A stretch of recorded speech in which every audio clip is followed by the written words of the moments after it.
আমার খাদ্য খাবার গালে তুলছে না, মুখে নিচ্ছে না, কেন? সবর। আল্লাহ রাসূল বলেছেন আসিয়াম নিসফুস সবর, রোজাটা হলো সবরের অর্ধেক। রোজা আল্লাহ পাক দিয়েছেন কারণ আমাদের মধ্যে সবর যেন আসে। কোরআন শরীফ আল্লাহ পাক বলেছে লাআল্লাকুম তাত্তাকুন, যাতে করে আমরা তাকওয়া বলা হয়, পরহেজগার হয়। রোজা মানুষকে পরহেজগার বানায়। রোজা বান্দা বান্দিকে নেক করে, সৎ করে, নোংরা থেকে মনগুলিকে ফিরিয়ে আনে। আপনি বলেন আমাদের সমাজে 7 বছর 8 বছর 9 বছরের যে বাচ্চা ছেলে মেয়েগুলি রোজা রেখেছে, ওই বাচ্চাটাকে একটা রুমের মধ্যে নিয়ে গিয়ে দরজা জানালা বন্ধ করে ওর হাতে একটা 500 টাকার নোট দিয়ে বলেন তো এক ঢোক পানি পান করো, এক ঢোক পানি পান করো, তোমাকে 500 টাকা আমি দিলাম। বাচ্চাটা জবাব দিবে আল্লাহ পাক দেখছে। বাচ্চাটার উত্তর হবে আল্লাহ দেখছে। আল্লাহ তিনি দেখছেন আমি খবর, আমি রোজা রেখেছি। তাহলে এই যদি বাচ্চাদের চিন্তা হয়, তাহলে আমাদের ভাবা উচিত পানি খেলে যদি আল্লাহ পাক দেখে, তাহলে গুনাহ করলে কি আল্লাহ দেখেন না? আমাদের সমাজে কিছু কিছু ভাই আছে যারা নোংরা কাজের মধ্যে লিপ্ত হয়ে আছে। তাদের গুনাহটা কি আমার আল্লাহ জানেন না? তাদের গুনাহটা কি আমার আল্লাহ দেখেন না? রোজা রেখে পানি খেলে যদি আল্লাহ দেখে, তাহলে ইফতার করার পরে বাজারে গিয়ে তাস খেললে কি আমার আল্লাহ দেখেন না? কাম করলে আল্লাহ দেখে। তাহলে ইফতারের পরে বাজারে গিয়ে লটারি কাটলে কি আমার আল্লাহ দেখেন না? সুদ খেলে কি আল্লাহ দেখেন না? ওটাও আল্লাহ দেখেন। রমাদান শরীফের রোজা অবস্থায় খেলে যদি আল্লাহ দেখে, তাহলে রমাদান শরীফের পরে অন্য মাসে গুনাহ করলে কি আমার আল্লাহ দেখেন না? সবসময় আল্লাহ দেখেন। রোজা আল্লাহ দিয়েছেন কেন? তাতে করে আমার তাকওয়া বলা হয়, পরহেজগার। এই যে আমাদের চিন্তা, রোজা অবস্থায় পান করবো না, আল্লাহ দেখছেন, এই চিন্তার উপর আমরা যেন মজবুত হতে পেরে জীবনটা এইভাবে কাটাতে পারি, গুনাহ করবো না, কেন? আমার আল্লাহ দেখছে। আল্লাহ পাক আল্লাহ আল্লাকুম তাত্তাকুন, তাতে করে তোমরা তাকওয়া বলা, পরহেজগার হও। আমরা জানি, সবাই আমরা জানি, উলামাদের জবান থেকে শুনেছেন, উলামাদের জবান থেকে শুনেছি আমরা যে রমাদান শরীফে ইবলিস শয়তানকে আল্লাহ জিনজিন দিয়ে বেঁধে রাখে। রমাদান শরীফ আল্লাহ শয়তানকে জিনজিনকে আল্লাহ বেঁধে রাখে। জিনজিন শয়তানকে যখন আল্লাহ পাক বেঁধে দিলেন, তাহলে আমাদের সমাজে আমাদের দ্বারা রমজান শরীফ মাসে গুনাহটা হচ্ছে কি করে? শয়তান যখন বাধা, গুনাহ হচ্ছে কি করে? তাহলে আমাদের শত্রু হলো দুটো, আমাদের শত্রু হচ্ছে দুটো। একটা হলো ইবলিস শয়তান। আল্লাহ পাক কোরআন শরীফে বলেছেন ইন্না শাইতানা লাকুম আদুউম মুবিন। ইবলিস শয়তান আযাজিল, সে হলো আমাদের প্রকাশ্য শত্রু, প্রকাশ্য দুশমন। আমাদের প্রকাশ্য শত্রুকে আল্লাহ রমাদান শরীফে আল্লাহ জিনজিতে বেঁধে রাখে। কিন্তু আরেকটা শত্রু আমাদের আছে, সেই শত্রুরা হলো আমাদের নফস। নফস হলো আমাদের শত্রু। নফসের কয়েকটা ভাগ আছে, নফসে আম্মারা আছে, নফসে লাওয়ামা আছে, নফসে মুতমাইন্না আছে।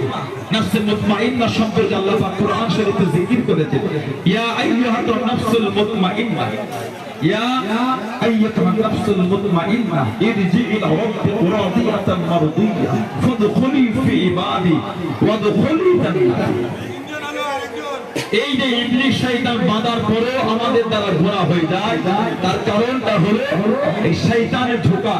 না না, আমরা ধোঁকায় পড়ে যাচ্ছি, নফসের ধোঁকা।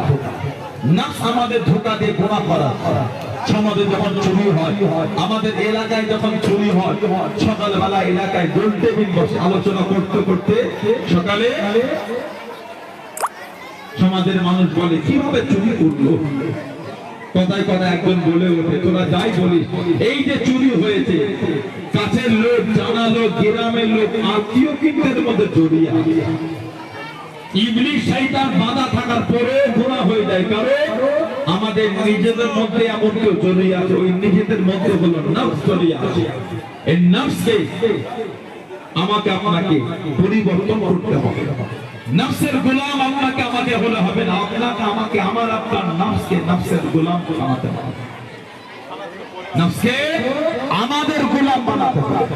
আমরা নফসের গোলাম হয়ে গেছি বলে আমাদের দ্বারা গুনাহ হয়। আল্লাহ পাক আমাদের সকলকে নোংরা কর্ম থেকে দূরে রাখেন। আল্লাহ পাক আমাদের সকলকে পরিপূর্ণভাবে রোজার হক আদায় তৌফিক দান করে বলুন আমিন।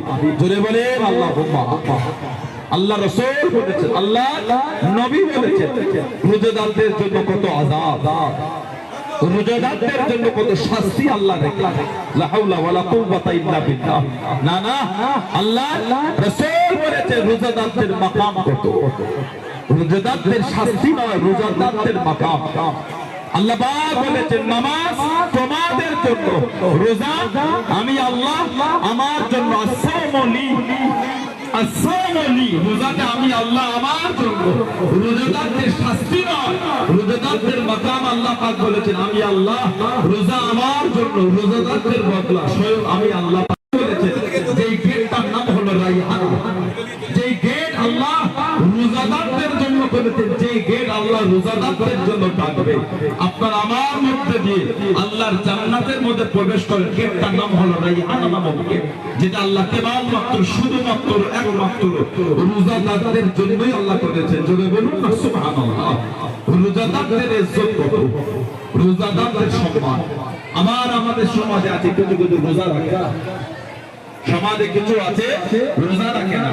হাদিস শরীফের কিতাবে এসেছে, আল্লাহ রাসূল হুজরা শরীফের মধ্যে আছে, নবীর আমির আল্লাহ রাসূলের কাছে কি জানো, দুজন লম্বা লম্বা মানুষ এসে দাঁড়িয়ে গেছে। নবীদের স্বপ্ন হলো সত্যি। আল্লাহ নবীর কাছে দাঁড়িয়ে গিয়ে বলে, ইয়া রাসূলুল্লাহ, হুজুর আপনি তো বাইরে আসেন, হুজুর আপনি আমাদের সঙ্গে আসেন। আল্লাহ নবীকে বাইরে নিয়ে গেলেন, নবীকে সাথে করে নিয়ে একটা উঁচু দুর্গম পাহাড়ের কাছে নিয়ে গেলেন। হুজুর চলেন পাহাড়ের উপর। নবী পাক বলে, এত উঁচু পাহাড়, এত উঁচু, ইয়া রাসূলুল্লাহ হুজুর চলেন, আমরা আপনার সাথে যাই। নবী পাককে নিয়ে পাহাড়ের উপরে গেলেন, পাহাড়ের চূড়ায় কান্নার আওয়াজ, কান্নার আওয়াজ। নবী বলে, কারা কাঁদে? নবী পাককে বলে, ইয়া রাসূলুল্লাহ, আল্লাহ পাকের জাহান্নামী বান্দা বান্দীরা কাঁদছে। নবী পাক আগিয়ে গেলেন, নবী পাক দেখলেন কিছু বান্দা বান্দি আছে যাদের পায়েতে দড়ি দিয়ে বাঁধা, পায়ে দড়ি দিয়ে বাঁধা, পা দুটি উপর দিকে মাথা নিচের দিকে ঝুলছে, আর ধারালো করার দ্বারা এই গালের অংশটাকে চিরা হচ্ছে, গালের পাশ থেকে কাটা হচ্ছে। নবী পাক জিজ্ঞাসা করলেন, এদের এত কঠিন শাস্তি কেন, এদের এত কঠিন আযাব কেন?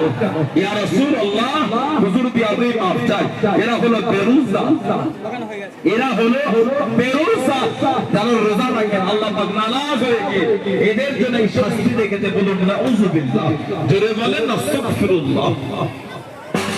আমাদের সমাজে কিছু আছে দেখবে রোজা রাখে, নামাজ পড়ে, ফজর নাই, যোহর নাই, আসর নাই, মাগরিব নাই, ইশা নাই, তারাবি নাই, রোজা রেখেছে, নামাজ নাই। ওই রোজা আল্লাহ পাক শুধু নবীকে জ্বালিয়ে পুড়িয়ে সরকার করে দেবে, নিজের জীবনকে নোংরা কাজ থেকে ফিরিয়ে এনে অন্যায়গুলোকে মুছে দিয়ে আল্লাহ শরীয়তের বিধানে পরিচালনা করা, এটাই হলো রোজা। আল্লাহ পাক আমাদের সকলকে কবুল করেন, আল্লাহ পাক আমাদের সকলকে এক মাস রোজার হক আদায় তৌফিক দান করেন, আল্লাহ পাক আমাদের সকলকে এই বরকতপূর্ণ মাসের নিয়ামত আদায় তৌফিক দান করে। বলুন আমিন, জোরে বলুন আল্লাহুম্মা আমিন। এত বরকতপূর্ণ মাস আল্লাহ রাসূল বলেছেন, বুখারী শরীফ আর মুসলিম শরীফের হাদিসে মুত্তাফাকুন আলাইহি, আল্লাহ রাসূল বলেছেন, মান সামা রমাদানা ঈমানান ওয়া ইহতিসাবান গুফিরাল্লাহু মা তাকাদ্দামা মিন যানবিহি। যদি কোনো মানুষ ঈমান হালাতে সওয়াবের আশায় আল্লাহ পাকের সন্তুষ্টি অর্জনের উদ্দেশ্যে রমাদান শরীফের রোজাগুলিকে আদায় করে, আল্লাহ ওই বান্দা বান্দীদের জীবনের গুনাহগুলিকে আল্লাহ পাক সব মাফ করে দেবেন। জোরে বলুন না সুবহানাল্লাহ। আল্লাহ পাক আমাদের কবুল করেন, আল্লাহ পাক এই মাসে আমাদের করে মাসুম বানিয়ে না। বলুন আমিন, জোরে বলেন আল্লাহুম্মা। মুক্তাসার করলাম, অল্প সময় বাকি আছে, এখন দোয়া হবে। তার আগে আসে যে নবীকে না বানান, আল্লাহ পাক কিছু বানাতেন না। বিশ্ব নবী সরকারে দু আলম দুনিয়ার বাদশা হুজুর পাক সাল্লাল্লাহু আলাইহি ওয়াসাল্লাম, সেই নবীর ভালোবাসা, সেই নবীর মহব্বত, সেই নবীর প্রেম আল্লাহ রাসূল বলেছেন, দুনিয়ার যেখান থেকে সালাম দাও আমি নবী আমার কাছে তাদের পাপীদের নাম সহ পৌঁছে যাবে। সেই নবীর ভালোবাসায় আল্লাহ পাকের সামনে দাঁড়িয়ে একটু সালামের তোহফা, সালামের হাদিয়া জানিয়ে দিই। সবাই তোমার ভালোবাসার উপর নবীকে সালাম দেবো। সালাম করে নবী সালাম